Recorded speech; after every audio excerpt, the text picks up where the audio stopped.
Hello my dear student, कैसे हैं आप सभी। उम्मीद करता हूँ आप सब बहुत अच्छे होंगे। मैं प्रमोद कुमार सानी मैथमेटिक्स के इस प्लेटफॉर्म पर आप सभी का बहुत बहुत स्वागत करता हूँ।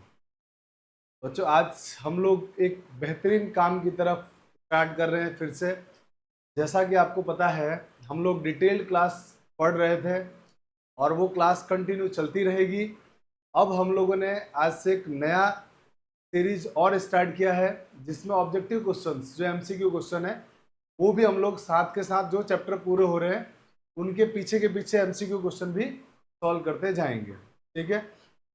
अब उनमें उन एमसीक्यू क्वेश्चन को करने का फायदा क्या है। तो बच्चों, जैसा कि आपको पता है कि आपको आफ्टर ट्वेल्थ क्लास के बाद आपको किसी न किसी अच्छे इंजीनियरिंग कॉलेज में, किसी अच्छी यूनिवर्सिटी में एडमिशन लेना होगा। और उसके लिए आपके पास चॉइस ये है कि आपको हर अच्छे कॉलेज या अच्छे यूनिवर्सिटी में एग्जाम देने के लिए एंट्रेंस एग्जाम आपको देना पड़ेगा। उस एंट्रेंस एग्जाम की प्रिपरेशन भी अलग से ना करना पड़े, जो हम चैप्टर पढ़ रहे हैं उसके साथ ही साथ वो तैयारी भी होती जाए, इसके लिए हम लोगों ने एक एमसीक्यू पैटर्न डिजाइन किया और वो पैटर्न हम लोग आज लॉन्च कर रहे हैं, जो आपके साथ रेगुलर चलता रहेगा। और इसको हम लोगों ने इस तरह से रखा है कि ज़्यादा लंबा वीडियो नहीं होगा। ये वीडियो मुश्किल से 15 से 20 मिनट का होगा। हर बार जो एमसीक्यू के हमारे पास वीडियो आपके पास मिलेंगे वो 15 से 20 मिनट का वीडियो होगा। उस 15 से 20 मिनट में हम लोग पर डे लगभग 8 से 10 सवाल सॉल्व कर रहे होंगे।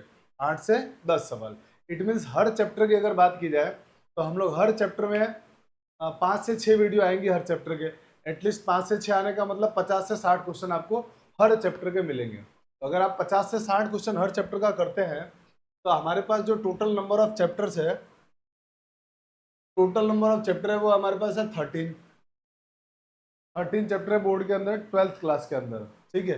तो 13 चैप्टर है और आप मान लीजिए एक एवरेजन की आप 50 क्वेश्चन करते हैं तो लगभग 650 क्वेश्चन होते हैं।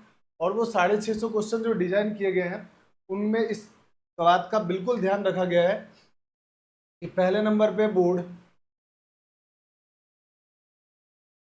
बोर्ड का ध्यान रखा गया है, सारे बोर्ड का, क्योंकि अभी जितने भी बोर्ड्स के एग्जाम हैं, चाहे वो सीबीएसई बोर्ड हो या स्टेट बोर्ड्स हो, सभी बोर्ड एग्जाम्स में ऑब्जेक्टिव क्वेश्चन कंपलसरी कर दिए गए हैं। किसी बोर्ड एग्जाम में 10 क्वेश्चन आते हैं, किसी में 12 आते हैं, किसी में 20 आते हैं, किसी में 50 आते हैं।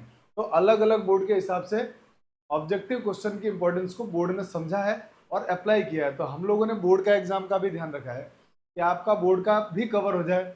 इसके साथ साथ जब बोर्ड के एग्जाम के बाद आप यूनिवर्सिटी में एडमिशन लेने जाएंगे तो वहाँ आपको सीयूईटी एग्जाम देना पड़ेगा। उसका भी ध्यान रखा है कि उस लेवल के क्वेश्चन भी मिले आपको। इसके बाद कुछ लोग हो सकता है एंट्रेंस एग्जाम इंजीनियरिंग की देंगे।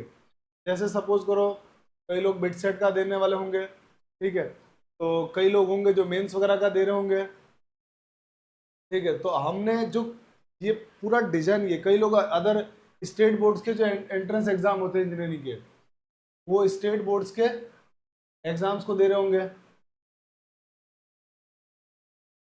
जो एंट्रेंस एग्जाम होते हैं। ठीक है। तो इन सारे एग्जाम्स को दे रहे होंगे तो उनके लिए उनको अलग से तैयारी ना करना पड़े। आप बस ये क्वेश्चंस को कर लीजिए। और लगभग ये क्वेश्चन वही डिजाइन करके लाया है मैंने, जो कि बोर्ड को कवर करेगा, सीयूईटी को कवर करेगा, बिट सेट वगैरह के एग्जाम्स को कवर कर लेगा। मेंस के भी क्वेश्चन लगभग अगर पढ़ते हो तो आप क्वालिफाई कर जाओगे। और उसके बाद स्टेट बोर्ड के एंट्रेंस एग्जाम्स होते हैं इंजीनियरिंग के, बेसिकली वो भी आप क्लियर कर लोगे। तो इन सारी चीज़ों का ध्यान में रखते हुए ऑब्जेक्टिव क्वेश्चन को डिजाइन किया है मैंने, और बहुत अच्छा है, आपको बहुत मजा आने वाला है। इसमें आपका बिल्कुल टाइम वेस्ट नहीं होगा, सिर्फ 15 से 20 मिनट का टाइम होगा। जो कि टाइम 15 से 20 मिनट आपको पढ़ाई के अलावा, जैसे आप मान लीजिए खाना खा रहे हैं या कुछ ऐसा काम कर रहे हैं जो पढ़ नहीं रहे हैं, उस समय आप वीडियो को देख लीजिए, आपका प्रॉब्लम सॉर्ट आउट हो जाएगा।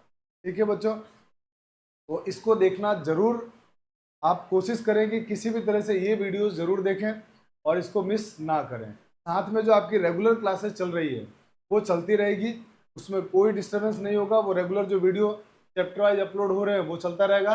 साथ में ये एडिशनल काम जो ऑब्जेक्टिव क्वेश्चन का है ये भी हमारा चलता रहेगा, क्योंकि हर एग्जाम में ऑब्जेक्टिव वगैरह जैसे जैसे चैप्टर पूरा होता जाएगा उसके पीछे पीछे वो ऑब्जेक्टिव क्वेश्चन भी चलते रहेंगे। और हर चैप्टर का हम लोग लगभग 50 से 60 ऑब्जेक्टिव क्वेश्चन करेंगे। मतलब अच्छा खासा अमाउंट में अगर देखा जाए तो हम लोग ऑब्जेक्टिव क्वेश्चन भी करने वाले हैं। टारगेट मेरा लगभग ये है कि पूरे 13 चैप्टर का मिला के, लगभग 13 चैप्टर के पूरे मिला दिए जाए तो 1000 क्वेश्चन ऑब्जेक्टिव हम करें। मैंने लिखा 650 का है और मेरा टारगेट 1000 क्वेश्चन ऑब्जेक्टिव कराने का, ठीक है। और ये हम इसके साथ साथ करते जाएंगे। तो चलिए आइए आज की क्लास को स्टार्ट करते हैं। और आज की क्लास में हमारे पास, मैं इसको पहले डिलीट कर देता हूँ इन सबको।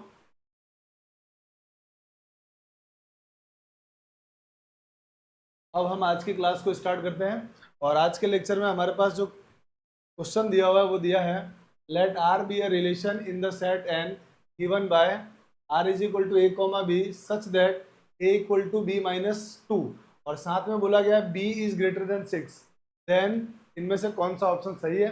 और ये क्वेश्चन सीबीएसई 2023 लास्ट ईयर आया हुआ था एग्जाम में। और देखिए कितना सिंपल क्वेश्चन है। बी की वैल्यू ए कॉमा बी में बी की वैल्यू 6 से बड़ी होनी चाहिए। तो जो ऑप्शन में पहले तो कुछ ऑप्शन ही कट जाते हैं। तो ऑप्शन में जो वैल्यू बी से छोटी है वो आंसर नहीं होगा। तो बी की वैल्यू 7, ये हो सकता है आंसर, ये भी हो सकता है, ये भी हो सकता है। यहाँ बी की वैल्यू 4 आ रही है, आप बोलोगे ये आंसर नहीं होगा। अब हम आते हैं आंसर क्या लें। तो बी की वैल्यू 6 से बड़ी लेनी है, ऑप्शन से चेक कर लीजिए आप। बाय ऑप्शन, ये सवाल आप बाय ऑप्शन इजीली कर सकते हैं। कैसे करेंगे, आप बी की वैल्यू रखिए, ए की वैल्यू आपको मिल जाएगी। और क्या लेना है आपको, नेचुरल नंबर। क्या लेना है, नेचुरल नंबर। तो जैसे मान लीजिए मैंने ये ऑप्शन चेक किया, ऑप्शन नंबर ए को। अगर ऑप्शन नंबर ए को चेक करूंगा तो मुझे बी के प्लेस पे क्या पुट करना पड़ेगा, 7। तो बी के प्लेस पे अगर 7 पुट करूंगा तो ए की value 7 minus 2 is equal to 5। और यहाँ पे कितना आ रहा है, 8 का मतलब ये आंसर नहीं हो सकता। फिर ऑप्शन नंबर बी को चेक कर लेते हैं। तो बी को चेक करेंगे तो यहाँ पे बी की वैल्यू क्या है, 8। तो ए की वैल्यू हो जाएगी 8 माइनस 2 दैट इज 6। तो 6 तो आ रहा है ए की वैल्यू, तो मैंने ये आपका आंसर होगा। ऑप्शन नंबर बी करेक्ट है। चलते हैं नेक्स्ट प्रॉब्लम की तरफ। नेक्स्ट क्वेश्चन है, let A is equal to 3,5, then the number of reflexive relation on set A. Set A पर नंबर ऑफ रिफ्लेक्सिव रिलेशन बताना है। और ये क्वेश्चन भी देखो बच्चों सीबीएसई 2023 में आया हुआ है। तो रिफ्लेक्सिव रिलेशन का जब भी क्वेश्चन है, नंबर ऑफ रिफ्लेक्सिव रिलेशन का, नंबर ऑफ रिफ्लेक्सिव रिलेशन का, तो बस आप एक फॉर्मूला याद कर लेना। नंबर ऑफ रिफ्लेक्सिव रिलेशन का अगर क्वेश्चन आया तो फॉर्मूला याद रखना, 2 की पावर n² माइनस n। ये फॉर्मूला याद रखना है। n क्या होगा, number of element in set A. n क्या होगा, n का मतलब है number of element in set A. Set ए में नंबर ऑफ एलिमेंट, तो आपका आंसर कितना आएगा, तो आपका आंसर हो जाएगा 2 की पावर n के प्लेस पे 2 का स्क्वायर माइनस 2। अब आप बोलोगे 2 का स्क्वायर कितना होता है, 4।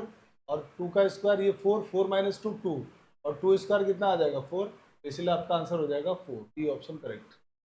अब आते हैं इस क्वेश्चन में। क्वेश्चन वाले ने दिया है कि the function f is mapping from r to r defined as fx is equal to x cube.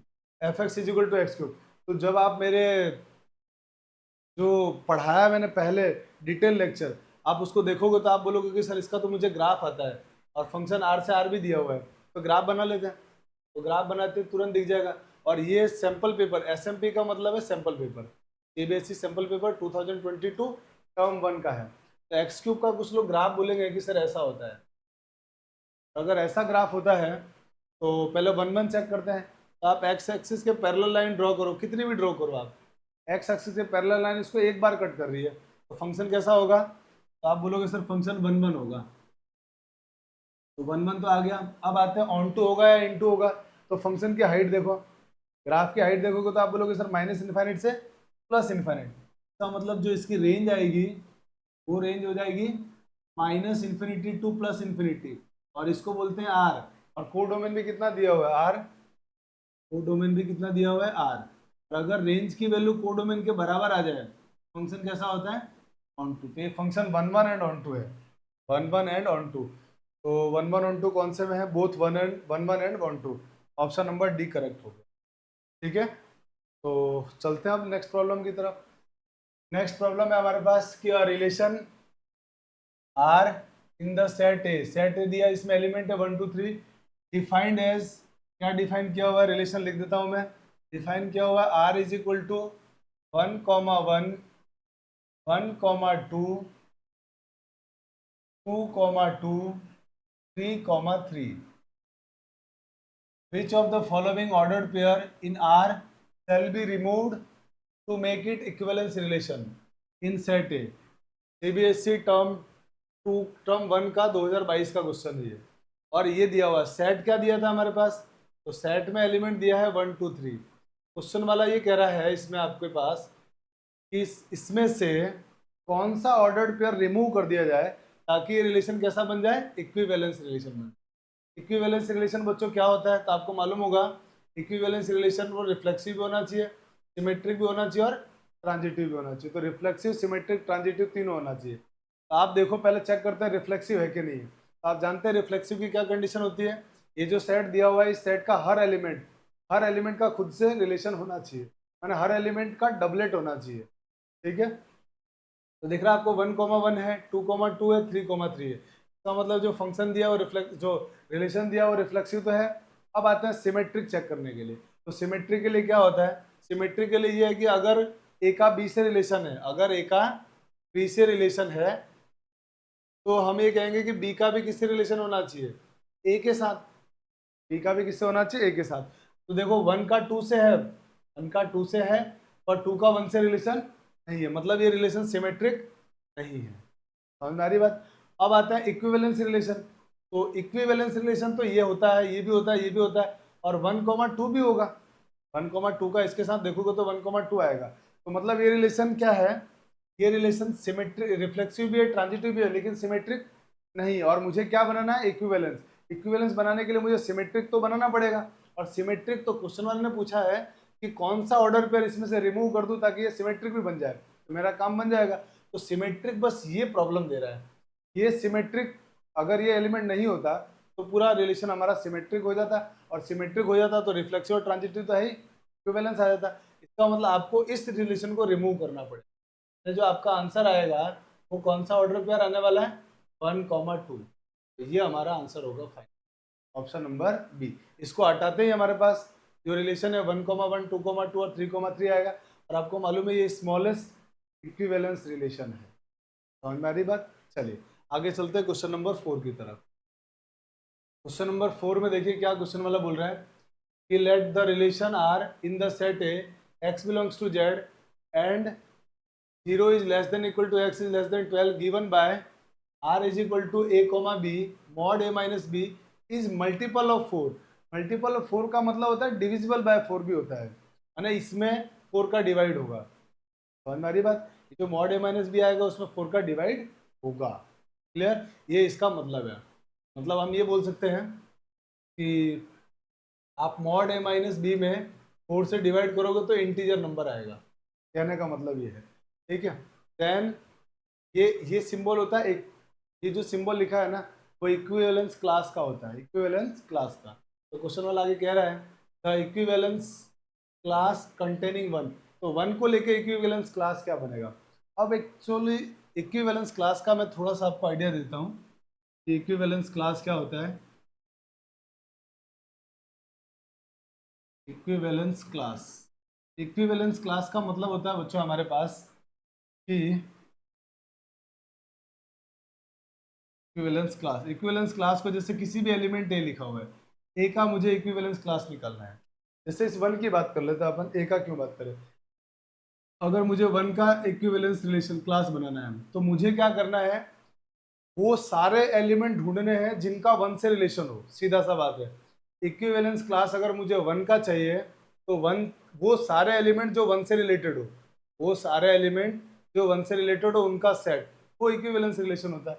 It means मुझे 1, b लिखना है, 1, b बिलोंग्स टू आर होना चाहिए। एंड जो मेरा आंसर होगा, मेरा एक काम करते, एक जो मेरा आंसर होगा वो होगा बी। फिर क्या आएगा मेरा बी, माने जो इक्विवेलेंस क्लास ऑफ 1 आएगा वो आएगा element of set of all element of b which are related to 1। 1 से रिलेट होने वाले सारे एलिमेंट, 1 से सारे एलिमेंट रिलेशन क्या हमारा a minus mod a minus b upon 4, और वो क्या आना चाहिए, कंप्लीटली डिवाइड हो जाना चाहिए, कंप्लीटली 4 से डिवाइड। अब देखो इसमें से कौन कौन से एलिमेंट डिवाइड होंगे 1 से, तो देख लेते हैं। तो पहला काम जब आप देखोगे तो 1,1 चलेगा, क्योंकि 1 - 1 करोगे 0, और 0 4 का मल्टीपल होता है। एक तो ये आ गया। फिर आप जैसे इसको ले लो 1,5, तो आप बोलोगे सर 1,5 भी चलेगा, क्योंकि इन दोनों का जब डिफरेंस निकालोगे आप, मॉड a माइनस बी करोगे, a है ये b है, तो इसमें से जब इसको माइनस करोगे -4 आएगा, और -4 का मॉड +4 हो जाएगा, और 4 से डिवाइड करने पे पूरा पूरा डिवाइड होता है, यानी 4 का मल्टीपल आ रहा है। सेम वैसे ही आप 1,9 ले लीजिए, तो 1,9 भी क्या होगा, 4 का मल्टीपल हो रहा है। तो ये तो अभी तक तो आ रहा है, ये सारे एलिमेंट तो आ रहे हैं। अब देखते हैं कि इनमें भी आ रहा है क्या। आप बोलोगे सर इनमें 0 नहीं आएगा, 0 नहीं आएगा, तो ये ऑप्शन नहीं। 5 नहीं होगा, ये ए भी नहीं होगा पूरा, क्योंकि ए के अंदर सारे एलिमेंट थोड़ी आ रहे हैं। जैसे ए के अंदर अगर हम बात करें तो 0 भी इंक्लूडेड है, पर 0 का तो रिलेशन बन ही नहीं रहा है। हमारा इक्विवेलेंस रिलेशन क्या होगा, इक्विवेलेंस क्लास ऑफ 1 क्या होगा, 1 5 9, ये हमारा आंसर आ गया। मतलब बहुत सिंपल है। इक्विवेलेंस क्लास जिस भी एलिमेंट का पूछे ना, उस एलिमेंट का पीक, मतलब उस एलिमेंट का जितने भी एलिमेंट से रिलेशन बनेगा, वो सारे का सेट इक्विवेलेंस क्लास कहलाता है। तो जैसे 1 का रिलेशन किन किन के साथ बन रहा था, 1 का रिलेशन 1 से था, 5 से था, और 9 से था। तो वो सारे एलिमेंट का सेट जो इनका 1 से रिलेशन हो, वो कहलाता है इक्विवेलेंस क्लास। क्लियर। ये एक सवाल भी सीबीएसई सैंपल पेपर 2022 टर्म 1 का है। आगे चलते हैं नेक्स्ट प्रॉब्लम में हमारे पास क्वेश्चन वाले ने दिया है कि एक सेट है जिसमें एलिमेंट 1 2 3 है, एक सेट बी है जिसमें एलिमेंट 4 5 6 7 है, एंड लेट एफ फंक्शन भी दिया हुआ है हमारे पास, be a function from A to B, A से बी में फंक्शन है, based on the given information F is the best defined as. तो कह रहा है इनमें से कौन सा सही है। 4 ऑप्शन दिया है कि ये फंक्शन तो है, और कौन सा फंक्शन है, सर्जेक्टिव, इंजेक्टिव, बाइजेक्टिव, या नन ऑफ दिस। तो बना लेते हैं सीधा, देखो बहुत सिंपल है। तो हमारे पास क्लियर दिख जाएगा कि कैसा फंक्शन है। तो अपन मैपिंग मेथड में चले जाते हैं। ये सेट ए हो गया, ये सेट बी हो गया। ए में एलिमेंट 1 2 3, बी में एलिमेंट है 4 5 6 7। 1 का इमेज कौन है 4, 2 का 5, 3 का 6। तो आपको क्लियर देख के लग रहा है एक का एक से तीर लग रहा है, एक का एक से रिलेशन, एक का एक से रिलेशन, मतलब फंक्शन कैसा हो गया, 1 1 फंक्शन। अच्छा ऑन टू या इनटू, तो आप बोलोगे सर इसको तीर नहीं लगा, तो फंक्शन कैसा है, इनटू। बस अब ये काम खत्म। अब हम आते हैं हमारे क्वेश्चन में कि ऑप्शन वाले ने क्या दिया है, 1 1 इंटू हमारा आंसर आया। तो क्वेश्चन वाला कह रहा है कि फंक्शन सर्जेक्टिव होगा, नहीं हो सकता सर्जेक्टिव। सर्जेक्टिव होने के लिए क्या होना चाहिए, फंक्शन ऑन टू होना चाहिए। क्या होना चाहिए, ऑन टू। फिर कह रहा है इंजेक्टिव फंक्शन होगा, इंजेक्टिव माने 1 1, तो 1 1 तो आ रहा है, 1 1 का नाम ही इंजेक्टिव होता है, तो मतलब फंक्शन 1 1 इंजेक्टिव तो है। बाइजेक्टिव चेक कर लो, तो बाइजेक्टिव नहीं है, क्योंकि फंक्शन बाइजेक्टिव तब होता है जब वो 1 1 भी हो और साथ में ऑन टू भी हो। और नन ऑफ दिस तो गलत हो गया, क्योंकि हमारा एक आंसर तो आ ही रहा है, इसलिए हमारा आंसर हो गया ऑप्शन नंबर ई। अब चलते हैं नेक्स्ट प्रॉब्लम की तरफ। नेक्स्ट क्वेश्चन नंबर 7 में लिखा हुआ है, let R be a relation on the set N of natural number defined by m R n. M n का आर से, एन का एम से रिलेशन है, और कैसे रिलेशन है, if n divides m, n m को डिवाइड करता है, देन आर इज, यार आर रिफ्लेक्सिव सिमेट्रिक ट्रांजिटिव क्या होगा। ये 4 ऑप्शन दिए हुए। अब जरा सोचो, क्वेश्चन वाला कह रहा है कि एन का रिलेशन एम से है, और वो रिलेशन इस तरीके से है कि एन जो है ना वो एम को डिवाइड करता है, एन एम को डिवाइड करता है। तो जरा सोचो आप कि क्या कोई, पहले रिफ्लेक्सिव की बात करते हैं, रिफ्लेक्सिव। तो रिफ्लेक्सिव में आप जानते हैं कि हर नंबर, दुनिया का हर नंबर खुद को डिवाइड करता है, ये हम जानते हैं। Every number is divide itself, always, all, हमेशा अपने आप को डिवाइड करेगा। इसका मतलब रिफ्लेक्सिव तो होगा वो। क्लियर होगी बात। अब आते हैं सिमेट्रिक होगा या नहीं होगा। तो सिमेट्रिक के लिए चेक कर लेते हैं। अब जैसे मान लीजिए कि कोई नंबर, जैसे मान लेते हैं कि जैसे 2 और 4 लिया मैंने, 2,4 लिया, तो आप बोलोगे सर 2 4 को डिवाइड करता है। 2 4 को डिवाइड करने का मतलब ये नहीं कि पॉइंट में आंसर लगाओ, इंटीजर आंसर आना चाहिए। तो अगर 2 4 को डिवाइड कर रहा है, तो क्या आप बता सकते हो मुझे कि 4 भी 2 को डिवाइड करेगा क्या।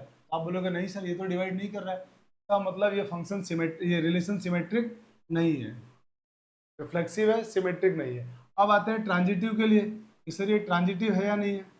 तो ट्रांजिटिव है या नहीं वो चेक कर लेते हैं, आइए। तो ट्रांजिटिव में मान लेते हैं एक्स का वाई से रिलेशन है, एक्स का वाई से रिलेशन है, इसका मतलब ये हुआ कि एक्स वाई को डिवाइड करता है, और जब डिवाइड करता है ये, तो डिवाइड करेगा तो आपके पास क्या होगा, यहाँ से जो वाई की वैल्यू आएगी कुछ कांस्टेंट के साथ आएगी, k1 x, k1 मान लिया मैंने, कुछ तो मल्टीपल आएगा ना इसका। जैसे मान लीजिए हम कहते हैं ना कि जैसे 6 में 3 का डिवाइड हो रहा है, 6 की वैल्यू क्या होगी, 3 इंटू 2 होगी, तो वैसे ही मैंने यहाँ पे लिखा है, मान लेते हैं k1। सेम वैसे आप कहोगे कि y comma z belongs to r है, y का z से रिलेशन है, इसका मतलब इसका मतलब z इक्वल टू मतलब y z को डिवाइड कर रहा है तो कुछ टाइम डिवाइड तो करता होगा। मान लेते हैं ये k2 y आ रहा है, k2 y आ गया। अब एक काम करते हैं, अब जरा सोचिए कि क्या x z को डिवाइड करेगा या नहीं करेगा। तो मैं एक काम करता हूँ, ये जो वैल्यू है ना यहाँ लिख देता हूँ, इक्वेशन फर्स्ट और ये इक्वेशन सेकंड। तो आप बाय फर्स्ट एंड सेकंड अगर आप देखोगे तो मैं y की वैल्यू इसमें पुट करूंगा, मुझे z की वैल्यू क्या मिलेगी, z की वैल्यू मिलेगी z equal to k2 k1 x। और जैसे आपको ये मिलेगा तो ये तो पता है आपको कोई ना कोई कांस्टेंट होगा, तो मान लेते हैं z इज इक्वल टू कोई भी कांस्टेंट मान लेते हैं, इसको अपन कुछ लिख देते हैं, मान लिया हमने कैपिटल N लिख दिया इंटू एक्स। अब आपको दिख रहा होगा, अब इसको आप देख के बोलोगे कि सर ये z को डिवाइड कर रहा है, x z को डिवाइड कर रहा है, यानी x belongs to z belongs to r हो गया, x comma z belongs to r। तो x का y से रिलेशन है, y का z से रिलेशन है, और x का भी किससे आ गया, z से, तो इसका मतलब ये ट्रांजिटिव भी हो गया। तो जो हमारा रिलेशन है वो रिफ्लेक्सिव है, सिमेट्रिक नहीं है बट और ट्रांजिटिव है। तो ऑप्शन देख लेते हैं क्या होगा। तो पहला ऑप्शन है reflexive and symmetric, reflexive and symmetric गलत, क्योंकि रिफ्लेक्सिव एंड सिमेट्रिक नहीं है। ट्रांजिटिव एंड सिमेट्रिक ये भी गलत, इक्विवेलेंस भी गलत, तो बचा क्या ऑप्शन हमारा D, reflexive transitive but not symmetric. हो गया। चलिए आगे चलते हैं नेक्स्ट प्रॉब्लम की तरफ। नेक्स्ट प्रॉब्लम है late L denote the set of all straight lines in a plane. Let a relation R be defined by L R M. L का M से रिलेशन है, and if and only if it is perpendicular to M. चलो भाई, L M के perpendicular है ऐसा relation है, मतलब ये हुआ कि L का M के साथ रिलेशन इस तरह से है कि L जो है ना वो M के परपेंडिकुलर है। तो कह रहा रिलेशन क्या होगा, तो बताओ क्या कोई लाइन खुद के परपेंडिकुलर होती है, आप बोलोगे नहीं सर, कोई भी लाइन खुद के परपेंडिकुलर नहीं होती है, इसका मतलब ये रिफ्लेक्सिव रिलेशन नहीं होगा। अब आ जाओ सिमेट्रिक चेक करते हैं कि रिलेशन सिमेट्रिक है या नहीं है। तो आप बोलोगे जैसे मान लो अगर मैं दो लाइन ऐसे ड्रॉ करूँ, ये लाइन हमारे पास फर्स्ट है, ये लाइन सेकंड है, और अगर ये लाइन 1 लाइन 2 के परपेंडिकुलर है तो इनके बीच में एंगल कितना बनेगा, 90 डिग्री। परपेंडिकुलर की कंडीशन क्या होती है, 90 डिग्री। तो क्या 2 भी 1 के परपेंडिकुलर होगी, आप बोलोगे सर बिल्कुल होगी, क्योंकि 1 का 2 से एंगल अगर 90 है तो 2 का 1 से भी कितना होगा, 90 का, मतलब रिलेशन सिमेट्रिक तो है। अब बताओ ट्रांजिटिव होगा क्या, तो ट्रांजिटिव आप बोलोगे सर नहीं होगा, क्योंकि अगर ट्रांजिटिव नहीं होगा क्योंकि ट्रांजिटिव की कंडीशन होती है कि जैसे मान लीजिए पहली लाइन है, दूसरी लाइन है, और एक तीसरी लाइन और बनाते हैं कि 1 2 के परपेंडिकुलर है, 1 2 के परपेंडिकुलर, और एक लाइन और बनाया अपन ने जिसमें 2 3 के परपेंडिकुलर है, 2 3 के। तो बोलोगे सर ये 1 और 3 तो पैरेलल हो जाएंगे, परपेंडिकुलर होंगे ही नहीं, तो इसका मतलब ये ट्रांजिटिव नहीं होगा। तो केवल क्या आ गया, सिमेट्रिक। आंसर हो गया ऑप्शन नंबर डी। अगले क्वेश्चन की तरफ चलते हैं। क्वेश्चन में लिखा हुआ let n be the set of natural number and the function defined from n to n be defined by fn is equal to 2n plus 3 n belongs to n then the function which kinds of function, किस तरह का function है आपको पता लगाना है। तो आपको n to n देखते तुरंत ख्याल आ गया कि सर मैपिंग मेथड लगा दीजिए। अगर बच्चों आप लोगों ने मेरे डिटेल लेक्चर को नहीं देखा है ना, आप पहले वो जाके डिटेल लेक्चर जो मैंने kinds of function, types of relation जो बनाया है ना, उन वीडियो को जरूर देखिए, वहाँ से आपके कॉन्सेप्ट एकदम क्लियर हो जाएंगे और फिर आप ऑब्जेक्टिव क्वेश्चन बहुत आराम से कर लेंगे। तो वो वीडियो जरूर देखें, डिटेल लेक्चर वाली, ठीक है। तो अब हम आते हैं इसके अंदर, तो आप तुरंत इसको मैपिंग मेथड बनाइए, क्योंकि मैंने वहाँ पर काइंड्स ऑफ फंक्शन को चेक करने के 4 मेथड बता रखे हैं।